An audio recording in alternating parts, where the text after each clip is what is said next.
Hello and good morning. Welcome to the first day of the channel of the Seablox. I hope you guys had the chance to subscribe and hit that like button. I'm telling you, subscribe. You're missing out if you don't. So, the first thing I'm going to talk about on this channel is what I learned on my first time fishing when I was a young boy. So, the first thing I learned, we'll talk about the place because this seems to be like where people start. If I started there, maybe someone else will start there. So I started on a pier. We used to go with my family. We used to fish off the Coney Island Pier in Brooklyn, in New York. And I know like it's got a bad reputation, but back in the day, to be honest, it was pretty beautiful. The water was much nicer, and it has a bad rep now. But you know what? I had a lot of good memories, and I caught a hell of a lot of fish over there. It was unbelievable. So what I would want to tell you guys that are starting fishing, if you guys are gonna find a local pier, or even if you're fishing off of the shoreline, but let's focus on pier. We'll do a shoreline or like shore casting and stuff like that, or like fishing off the jetties or the rocks in another video, which is another good reason why you should subscribe and like this video. Let's make it popular. Let's get out there, so you know I'll be motivated to make more videos for you.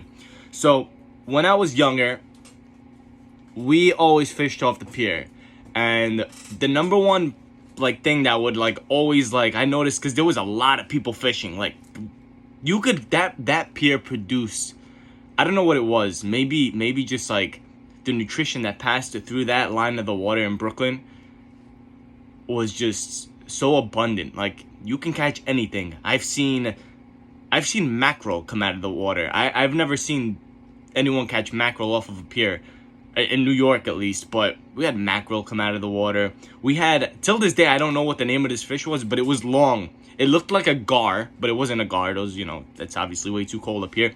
But it had like a pointy like snout to it, and it had teeth. It was like almost scaleless. But I've seen those come up. I've seen manta rays. I've seen stingrays. I've seen bluefish, striped bass, porgies, tog, blackfish. Well, that is tog, but not blackfish. Tog, which is blackfish, and sea bass. I've seen all kinds of crabs. We had rock crabs. We had the brown crabs. We had blue crabs. It was just so abundant. Fluke, flounder, everything was there. It was weird. It was, for some reason, like any fish you can think of that you would normally catch on this part of the country, in New York, in the East Coast, Long Island Sound type, it was there, and it was cool. So anyways, when you're on a pier, you're not mobile, so you can't chase the bite. It's just what's there. But if you can time the tides correctly, and you can time, you know, yourself of where you're at on the pier and what you're targeting, you can make it so productive that you'll be pretty much available for anything that's out there. Tackle is very important as well. Like you if there's a target species, you need the correct tackle. You need the correct like lines and the correct like hooks and lures. Whatever your magic is to catch these fish, it has to be for the target species. And what I'm trying to say is, if you want, let's say for example, you want tog, they are fish that they are very curious, but for some reason they do better when the bait's not moving, and they need it to be on the bottom. They're on the bottom. They're not in the middle. They're not on the top, but they're very curious. Once your line hits the water and reaches the bottom, they know about it if they're there. You don't need to play with it. You don't need to do anything. As long as they're interested in the bait, you'll have a bite. So we're gonna use, we can go through every single species right now, but we can also save it for another video, which is another reason to subscribe. As you can tell, this is a new channel, so I'm trying to get subscribers. I want to make this popular. I want to get the word out. We want to make this the best video channel for fishing out there, but one step at a time. So anyways, let's talk about two fish today. Let's talk about tog, which is blackfish, and let's talk about porgies. And I know the interest that I'm gonna get is about the tog, because that fish is, when it's there, you have the spot and it's gonna be there. It's not a fish that comes with the tide. They are fish that come from the ocean over the migration period, and they find a spot, they breed and establish there, and they don't leave. They're always gonna be there. If you don't catch them, it's because it's too cold or they're not there. So let's talk about tog for a second. So I'm on a pier right now, and this is very important. Listen, it gets a little complex towards the end, which I will put in another video, but I will talk about it briefly over here. So tog like structure. Let's call them blackfish. They like structure. They're not fish that just swim on like a flat bottom. They don't like sandy bottoms too much. They like rocks. And why is this? If you look at the fish and you study the fish, and you can use this for like, you know, multiple species. This fish has teeth, like actual, like, they almost look like human teeth, but they're very small.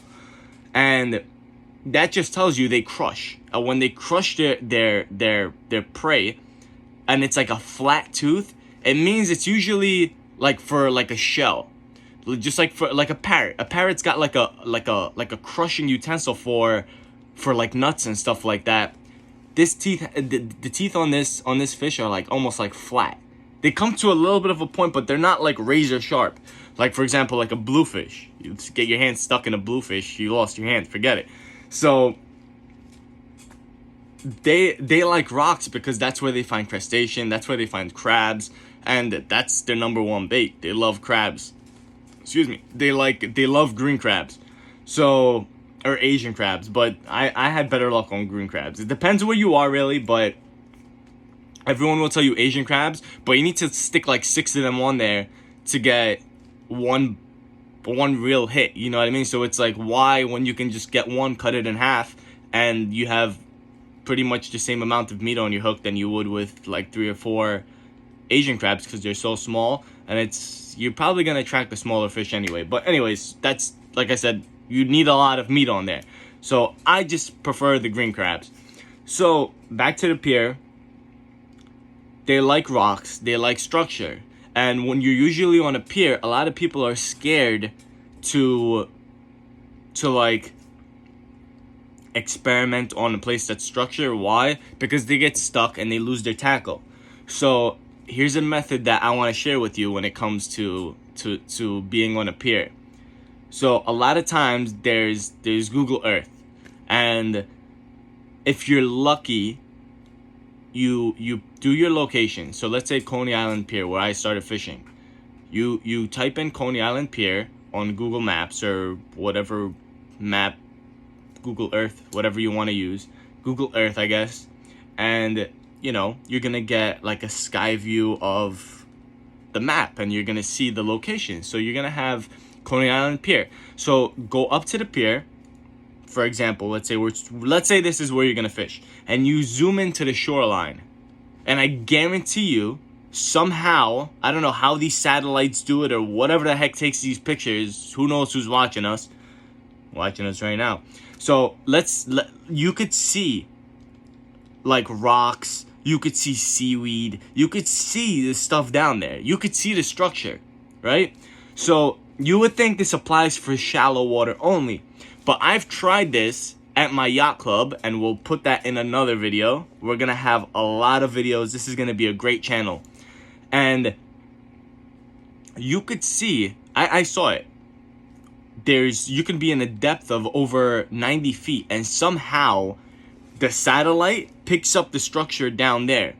So you'll go to the pier on Google Earth, and you'll do the live view, and you'll zoom into the shoreline. Start at the shoreline. This way you can get a better perspective of where you are and where the structure is. And zoom in, and you'll see the rocks and stuff like that. And find out where that location is onto the pier. You can even, there's an app, and I think it's called Navionics. And you can even measure the distance. Because let's say the pier is over here and the structure is over here. You're going to be guessing. Throwing the freaking rod all the time. But you know what? That'll work too. But anyway, so there's an avionics app that lets you measure the distance from the pier to the structure, and you will have an exact location of where the structure is, and you'll know to cast 40 feet, 50 feet, 100 feet. And honestly, whoever's a good fisherman, or even if you're a starter, you can kind of you can kind of guess. And if you really want to invest time in this, you can even trace your step. You can even go 100 feet. You can say, oh, I can cast from here to there. Usually 3-4 house lengths, that's usually 100 feet. So it's not rocket science. That's one way to do it. Another way to do it, and I spoke about this just 2 seconds ago, where people are scared to fish with structure because they're afraid to lose their tackle. So what I like to do is I like to just get a sinker. I just get like a 2-ounce weight, and I connect it to the rod, with leader, however you want to do it, and I drop it down. I drop it down maybe 200 feet from the shoreline if I'm on a pier, and I drag it. And I drag it along the pier, because eventually the posts that hold your pier up, they eventually start to grow barnacles. People throw stuff off of the pier. It's stupid that they do that, but at the same time, it creates a structure down there. And even if you have a tire down there, it will be a home for crustaceans, and crustaceans bring shrimp. They bring other crabs. They bring all kinds of stuff, and then that's when all the other fish come in, and they feed off the nutrition, because then the worms start coming out of the ground. You'll have an abundance of life with a little bit of structure down there. Just like there's life on Earth because of water, there's life down there because of structure, because that's where everything breathes and does whatever they got to do.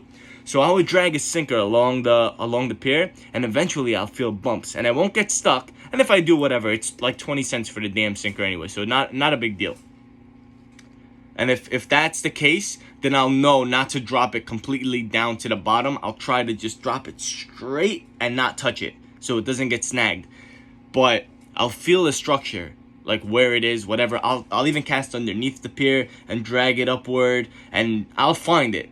Wherever it is underneath there, 100%, I promise you, if you try this, you're gonna have the same success. Once you find that structure, if you're going for tog, blackfish, you get green crab and you cut it in half. You loop the hook. A lot of people like to use a jig head, and I think that's the best way to go, because it's a weight with a hook basically, and it's usually the color green and orange. And when it goes to the bottom, it sits, let's say this is the hook and this is the weighted part. It goes to the bottom and sits like this. And it presents the bait perfectly. Like it's there. It's like here. It's like on a platter. Come get me. And they will. So when you find the structure, let's say we're using a jig head. The crab, you cut it in half. You cut the legs and you find the leg socket. And you go from, not from the body, you go from in the leg socket out the half of the body that's cut. So it's going to be presented like this. If you have a small crab and you cut the legs off, I always recommend removing the shell. It just exposes all that orange gooey stuff, and they love to see that. They smell it. They go nuts for it. They're so curious, these fish. If you find them, you're going to get them. If it's a smaller crab, you go from the abdomen out through the body, and it presents it like when you see it, you'll know what I'm talking about. I will make videos of how to hook, how to bait green crabs and even Asian crabs, or if you guys have a different bait and you want me to show you how to do it. There's ways to use clam, and I don't really like to do that, because when you use clam for blackfish, you have to break the shell and kind of have those little pieces attached to it, because again, they like to see, they wanna feel what they're gonna go after. So again, with the crab, do a leg socket is the best way to go if you have a big green crab, and out through the body. Dump it down on that area and don't touch it. You leave it down there. They're very curious. They're going to see it. You give them a moment. Every now and then, it's okay to go, and that's it. The more you disrupt the sand underneath it, or if you're on a rock, even better, they'll see it. Just give them a chance, but keep your hands on the rod, because they'll give you one bite, and their lips are so tough. If you don't hook them, you're not gonna get them. They're like rubber. You need to get in there, and you'll have a lot of success. And that's what I used to do when I was younger. And everyone's like, how the heck are you getting blackfish on a pier? And it's just like, oh, you do it long enough. Eventually, you watch other people and you experiment, and you get this knowledge. Like I hope you're getting today when you hopefully subscribe and watch this video. And it's a beautiful thing. And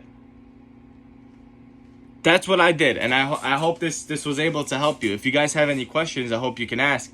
But I had a blast when I was a kid. Everyone was there. Everyone was catching porgies because, again, it's all about what you target and how you target that species. And if you go outside the box, I guarantee you'll see that it makes a difference. You can't just put anything on the line and drop it down and expect it to bite. I have footage of a live camera down where I was fishing, and you'll see. And I'll do it again this summer or spring.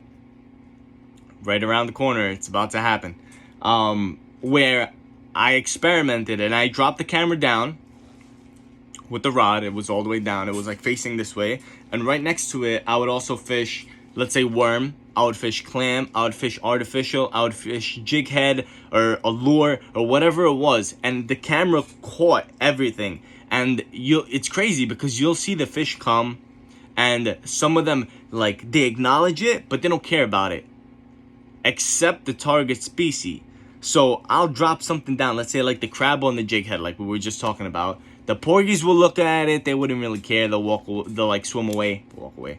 And even believe it or not, even sea robins. Now, sea robins, you can probably stick your shoe on the line and throw it down, then you might even get a bite. Even they didn't really care for the crab. They're like, you know, every now and then you'll get a hit, it'll be a sea robin if you're on a pier or you're not mobile, because they kind of come to you. So even if you're going to the species that doesn't go anywhere and stays there, sea robins are everywhere. I actually like sea robin, but that's another video. So yeah, it's crazy. The video of like underwater, it's like you learn so much because you can physically see that, oh my god, porgies don't care about this, fluke doesn't care about this, striped bass doesn't care about this, but tog does, blackfish does, sea bass do. Even sea bass will go after clams, but they really go after worms. We'll talk about that in another video.